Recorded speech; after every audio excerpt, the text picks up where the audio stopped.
Սիրելի հեռուստադիտողներ, այսօրվա մեր վերլուծական թողարկումը պարզապես խոցելու է ձեր սրտերը,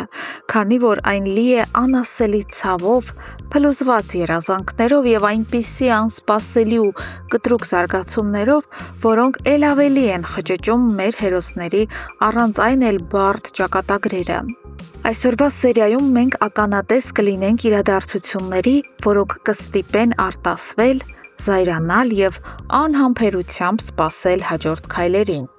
Սկսենք ամենասրտաճմլիկ և ողբերգական տեսարանից։ Մանանը, գտնվելով հիվանդանոցի սառը պատերի ներքո,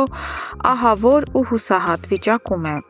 Նա աստիճանաբար ուշքի է գալիս և սկսում է գիտակցել իր հետ կատարված սարսափելի ողբերգությունը։ Հավաքելով իր վերջին ուժերը, նա զանգահարում է Լեային, ով մեկնել է արտասահման Գրիշոյի հետ։ Մանանը փորձում է իմանալ, թե ինչպես են նրանք տեղ հասել, ինչ վիճակում է Գրիշոն և երբ է վերջապես նշանակված այդքան սպասված վիրահատությունը։ Լեան չիմանալով կատարվածի մասին, զարմացած հետաքրքրվում է, թե ինչ էր պատահել և ինչու Մանանը չեկավ օդանավակայան Գրիշոյին ճանապարհելու։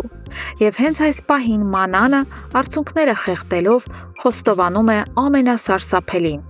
ինքը կորցրել է երեխային։ Լեան քարանում է այս լուրից ու անկեղծորեն ցավակցում, իսկ Մանանը պարզապես հեկեկում է անզորությունից։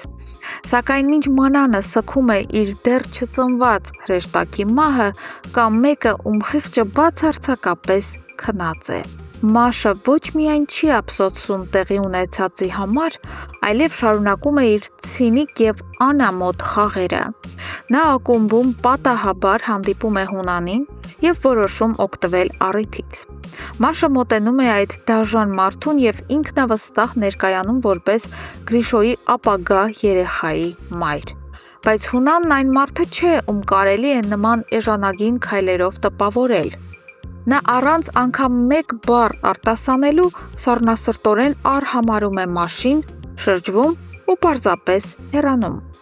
Մաշը մնում է քարացած և ստորացված։ Չնայած այս ապտակին, նրա գլխում արդեն նոր նենգ պլաններ են պտտվում։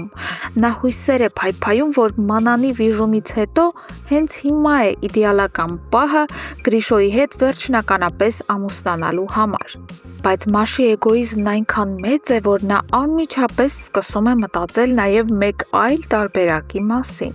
Եթե Գրիշոն վիրահատությունից հետո հաշմանդամ դառնա և անվասայլակով վերադառնա, արդյոք արժե իր նման թանկարժեք կյանքը կապել անօգնական մարդու հետ։ Սա վերջնականապես ապացուցում է, որ նա երբեք չի սիրել Գրիշոյին։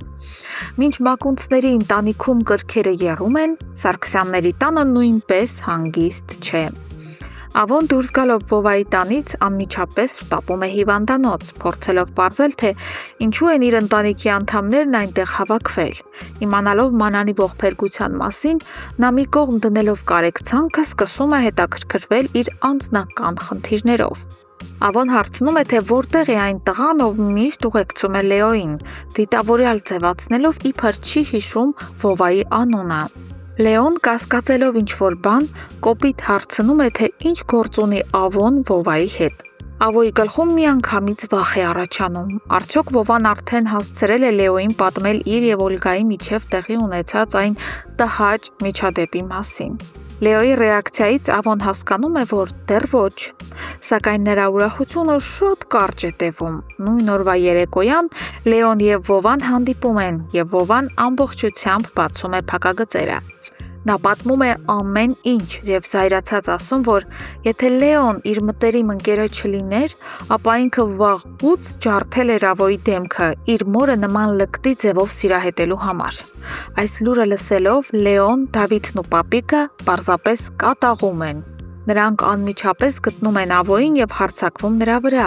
խստորեն պահանջելով ընդմիշտ հեռու մնալ Օլգայից։ Սակայն Ավոն իրեն հատուկ լկտիությամբ հրաժարվում է ենթարկվել։ Այս անվերջանալի խնդիրներն ու ողբերգությունները իրենց ծանր կնիքն են թողնում նաև Դավիթի և Նարեի հարաբերությունների վրա։ Դավիթը, ով հոգեբանորեն ամբողջովին հյուծված է, ծանր զրույց է ունենում Նարեի հետ։ Նա անկեղծորեն ասում է, որ հաշվի առնելով ստեղծված ողբերգական իրավիճակը, մանանի կորուստը, իրենց նորաստեղծ բիզնեսի լիակատար տապալումը եւ ֆինանսական հսկայական պարտքերը, ամենաճիշտ որոշումը կլինի չեղարկել ճոխ հարսանիքը։ Նա առաջարկում է պարզապես հավաքվել նեղ ընտանեկան շրջապատով եւ վերջ։ Նարեն լսելով սա ահավոր հիասթափվում եւ նեղվում է, քանի որ որպես ցանկացած աղջիկ նա ողջ կյանքում երազել էր գեղեցիկ, մեծ եւ անմոռանալի հարսանիքի մասին։ Իսկ հիմա նրա երազանքները եւս փուլ են գալիս ուրիշների սխալների պատճառով։ Եվ վերջապես անցնենք սերիալի ամենաշոկային եւ սպասված իրադարձությանը։ Արտյոմը, հասկանալով, որ իրավիճակը գնալով ավելի վտանգավոր է դառնում, Արամին խստորեն հանձնարարում է որոշ ժամանակով հեռանալ երկրից, մինչև ինքը վերջնականապես կլուծի Հունանի հետ կապված բոլոր արյունալի հարցերը։ Արամը սկզբում փորձում է ընդդիմանալ, բայց ի վերջո համաձայնում է եւ ուղևորվում օդանավակայան։ Սակայն արդարադատությունը վերջապես արթնանում է։ Օդանավակայանի ճանապարհին ոստիկանության հատուկ ջոկատայինները կտրուկ շրջափակում են Արամի մեքենան, դուրս են քաշում նրան, ձեռնաշղթաներ են հագցնում եւ ձերբակալում։ Այո, սիրելի հեռուստադիտողներ, Արամի դեմ վերջապես հայտնվել են անհերքելի հստակ ապացույցներ, որ հենց նա է դիտավորյալ վրաերթի ենթարկել եւ սպանել Էռնային։ Բայց ամենաինտրիգայինն այն է, որ այս ամբողջ տեսարանին հեռվից հետևում է անձամբ Հունանը։ Մի կողմից նա բավարարվածություն է զգում, բայց մյուս կողմից ահավոր զայրանում է, որ ոստիկաններն իրենից առաջ ընկան, եւ ինքը չհասցրեց իր սեփական ձեռքերով դաժանաբար լուծել իր քրոջ սպանողի հարցերը։ Իսկ դուք ինչ եք կարծում, հարգելի հետևորդներ, արդյոք Հունանը կբավարարվի Արամի ձերբակալությամբ, թե կփորձի բանտում վերացնել նրան, եւ ինչպես կդասավորվի Դավիթի ու Նարեի ապագան այսքան հարվածներից հետո։